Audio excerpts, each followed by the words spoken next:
Assalamualaikum warahmatullahi wabarakatuh.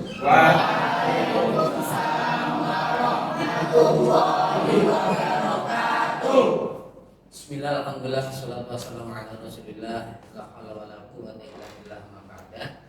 Anak-anak sekalian yang senantiasa saya sayangi dan saya cintai, alhamdulillah pada bagian ini kita akan kembali dalam pembelajaran Al-Quran Hadis. Mudah-mudahan pembelajaran kita pada kesempatan ini senantiasa mendapatkan berkah dan ridho dari Allah Subhanahu wa taala. Amin amin. Allahumma amin. Amin. Anak-anak sekalian, baiklah untuk memulai kegiatan kita pagi ini, marilah kita buka bersama dengan membaca doa. Semoga Allah senantiasa memberikan hidayah kepada kita semua, mendapatkan ilmu yang bermanfaat di dunia wal dunia wal akhirah. Amin Allahumma amin. Kita mulai dengan membaca doa bersama, basmalah bersama. Bismillahirrahmanirrahim. Untuk selanjutnya akan saya absen terlebih dahulu untuk kali ini. Apakah dari anak-anak ada yang tidak hadir untuk hari ini? Semua ya?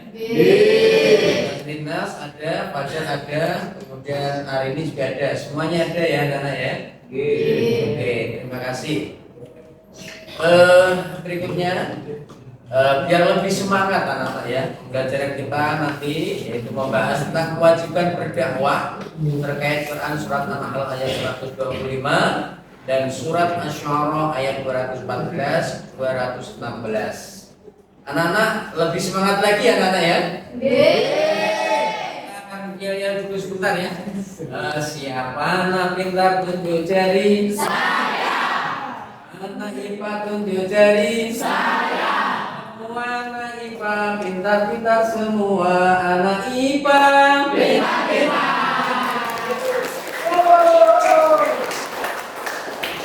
Terima kasih. Kita lanjutkan pembahasan kita atau materi kita kali ini, yaitu tentang kewajiban berdakwah. Nah, silakan perhatikan dan amati gambar di bawah ini, lalu berikan tanggapannya. Bisa Nana perhatikan gambarnya di dalam layar ya namanya.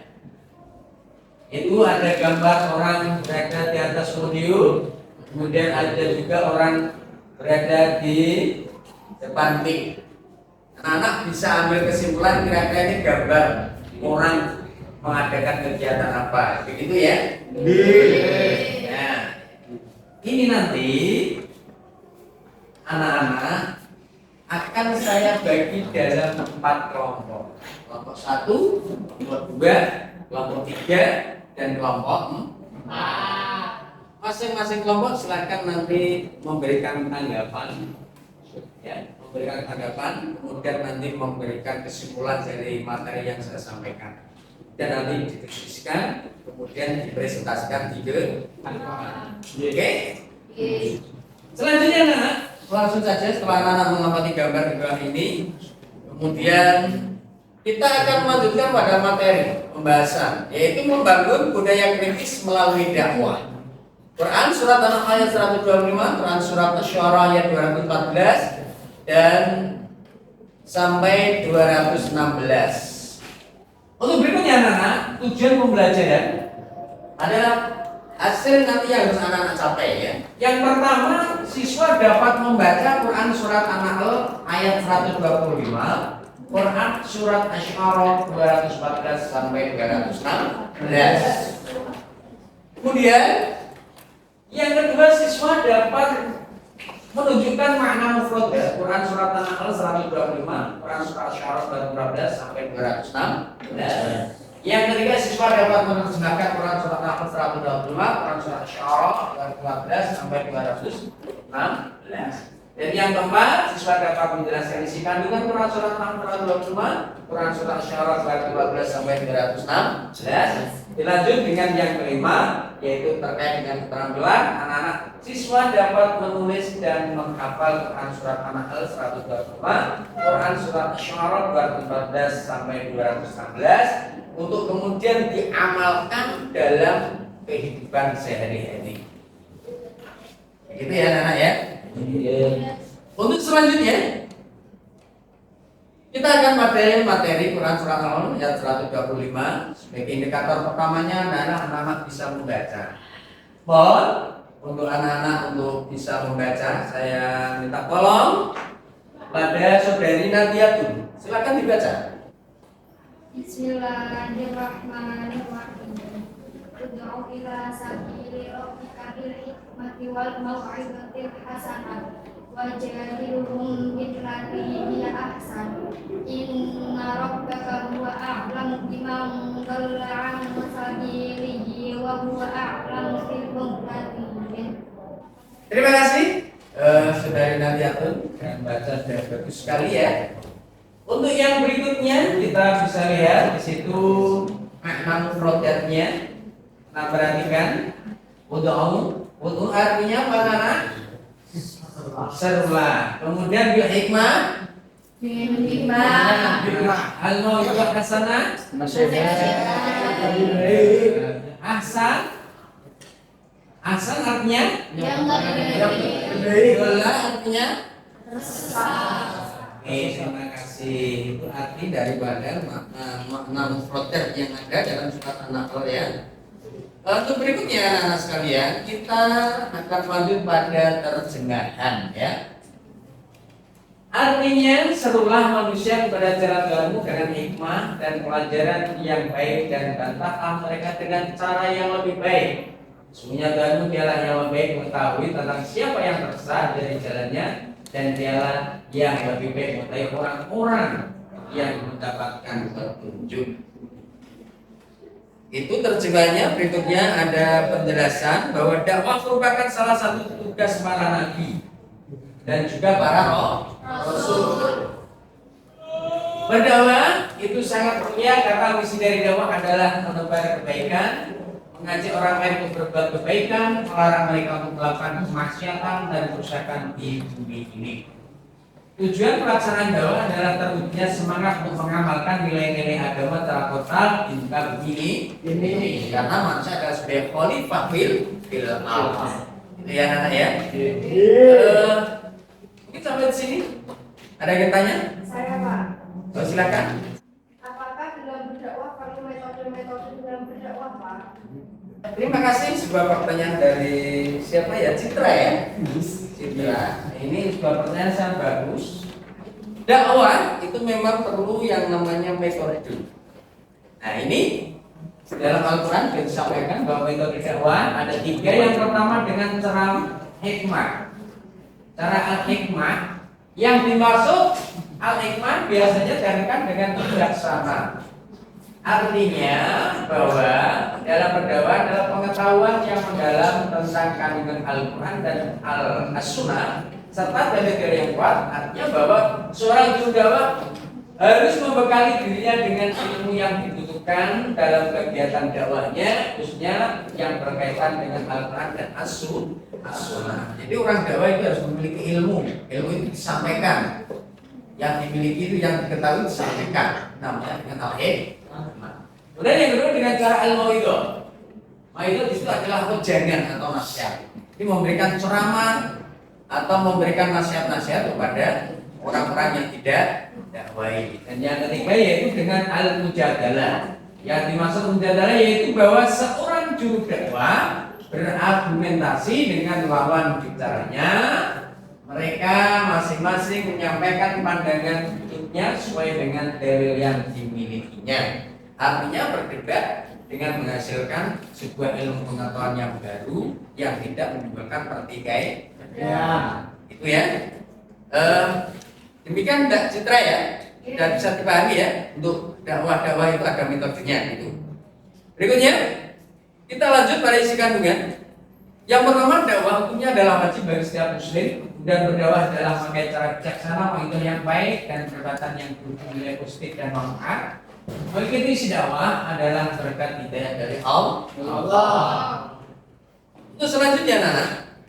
Kita lanjut pada Quran surat Asy-Syu'ara ayat 214 sampai 216. Di sini yaitu tentang sasaran utama dalam berdakwah. Tadi bicara metode, sekarang sasarannya.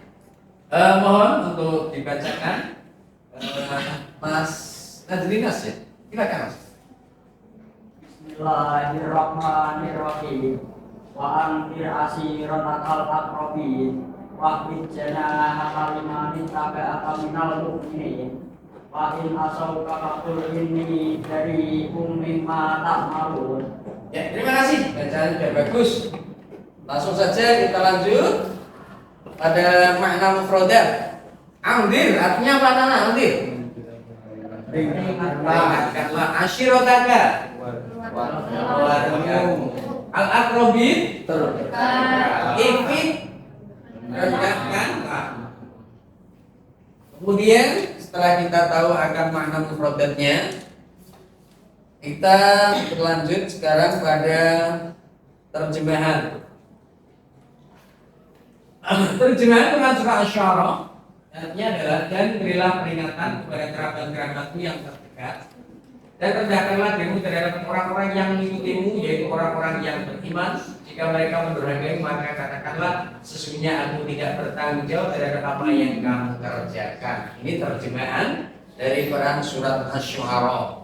Setelah anak tahu terjemahannya, berikutnya yaitu penjelasan bahwa ayat di atas juga merupakan perintah sekaligus menjadi petunjuk bagi semua pelaku dakwah untuk memulai dakwah dari dirinya dan orang-orang terdekat. Karena perilaku melanggar dan merusak yang berdampak pada perjalanan dakwah pada umumnya dilakukan oleh orang-orang yang terdekat yang berasal dari keluarga dan lingkungan. Seperti misalnya Nabi Nuh justru diuji dalam dakwahnya adalah keluarga terdekatnya sendiri, yaitu putranya bernama Kan'an. Itu justru keluarga dekat. Kemudian Nabi Shallallahu Alaihi Wasallam sendiri keluarga terdekat itu justru mamanya sendiri, yaitu Abu Lahab. Abu Lahab merupakan ujian dakwahnya Nabi. Abu Lahab, Abu Jahal semua justru memusuhi Nabi. Berikutnya Nana, kita langsung pada isi kandungan ayatnya. Yang pertama adalah dakwah pelan-pelan mulai dari kerabat terdekat. Kemudian dakwah di kalangan dakwah dilakukan dengan rendah hati, tidak boleh kaku, ya. Tidak boleh ada unsur paksaan. Tiga, yang didakwahi tidak mau mengikuti isi dakwah, maka kembalikan kepada Allah Subhanahu wa taala, karena amal perbuatan semua orang menjadi tanggung jawabnya sendiri. Fa'in asauka fatul inni bari'um mimma ta'malun. Jadi tidak ada unsur azzajar atau paksaan.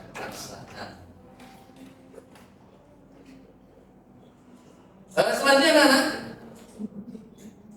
kita lanjut pada berikutnya, yaitu untuk silahkan dari apa yang anak amati pemaparan materi tadi ya. Silakan anak-anak diskusikan hasil pemaparan materi dan ambil kesimpulan lalu presentasikan di depan kelas ya. Tapi bisa bagi kelompok. Silakan anak untuk berdiskusi sebentar. Silakan. Kelompok 1, kelompok 2 dan kelompok 3. Silakan berdiskusi.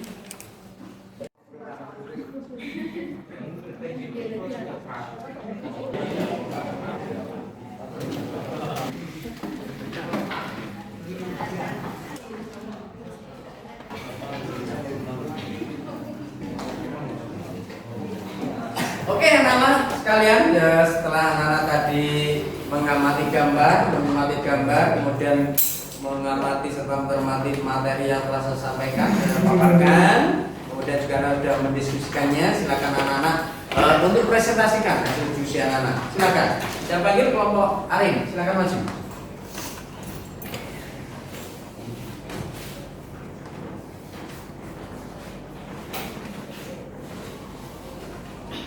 Assalamualaikum warahmatullahi wabarakatuh. Waalaikumsalam warahmatullahi wabarakatuh.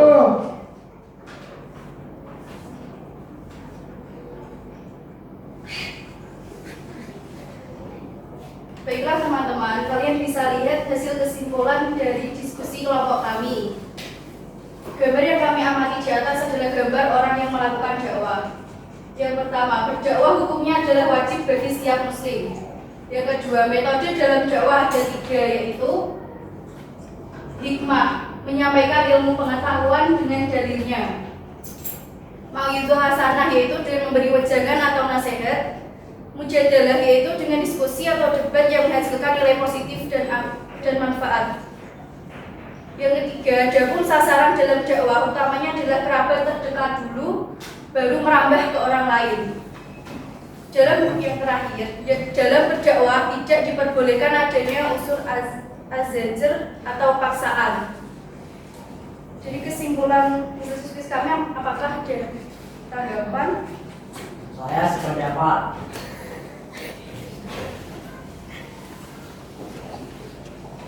Ini yang lain? Ada yang tidak sependapat? Pendapat. Oke, kalau pada sependapat, terima kasih. Wassalamualaikum warahmatullahi wabarakatuh. Waalaikumsalam warahmatullahi wabarakatuh. Terima kasih atas presentasi dari kelompok hari ini. Mudah-mudahan anak-anak juga bisa memahami lagi ya. Untuk berikutnya, mungkin dalam dakwah dalam materi kan ada kita mengamalkan dan sehari atau mempraktekkan. Saya minta tolong Mas Nazrinas, tolong praktekkan orang berdakwah itu seperti apa. Silakan.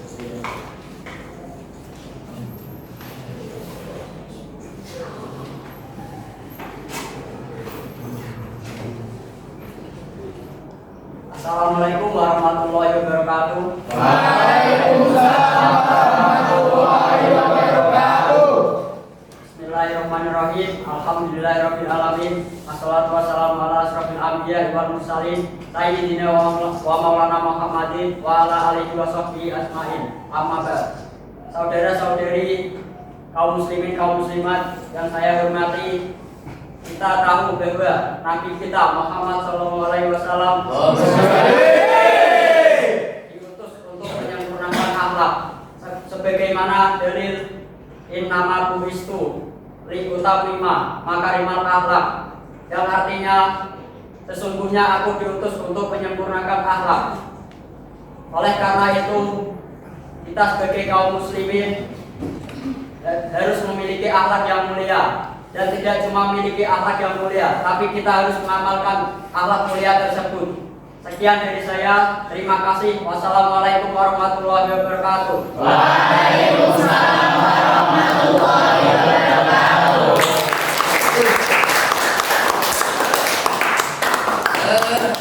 Terima kasih Mas Nazrinas ya.